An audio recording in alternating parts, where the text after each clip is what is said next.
আসসালামু আলাইকুম। বাংলাদেশ থেকে যারা কলিং ভিসায় মালয়েশিয়া আসার জন্য আন্দোলন করছেন, মিছিল করছেন, মানববন্ধন করছেন, সাংবাদিক সম্মেলন করছেন, অবশেষে সুখবর, আপনারা খুব তাড়াতাড়ি হয়তোবা কলিং ভিসায় আসতে পারবেন মালয়েশিয়া। তবে দুইটা বিষয় মাথায় রাখবেন। প্রথমত বিষয়, আপনি যেই কোম্পানিতে আইবেন আসার আগে যদি সম্ভব হয় একটু যাচাই বাছাই করে আয়েন। আর আসার পরে কোনো সময় ভুল করে এই চিন্তা মাথায় নিয়েন না যে কোম্পানি থেকে বাইকে গিয়ে আমি আরেক জায়গায় কাজ করবো।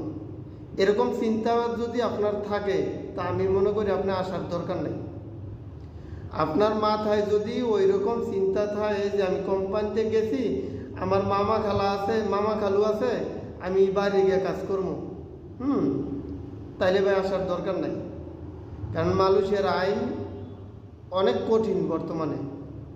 ঠিক আছে, যেই কোম্পানিতে আইন ওই কোম্পানিতে কাজ করেন, 10 টাকা কম হইলেও বেতন, শান্তিতে থাকবেন। আর যদি বেশি টাকা লোভ করেন তাইলে মনে করেন অশান্তি ভোগ করবেন। মালয়েশিয়ার আগের মালয়েশিয়ার নাই রে ভাই। আশা করি বুঝতে পারছেন। তো ভালো থাকেন, ভালোভাবে কাজ করেন। 2 টাকা 10 টাকা কম বেতন হইল দেশে আপনি মাসে মাসে বেতন পাঠাইতে পারবেন। তো আশা করি বুঝতে পারছেন।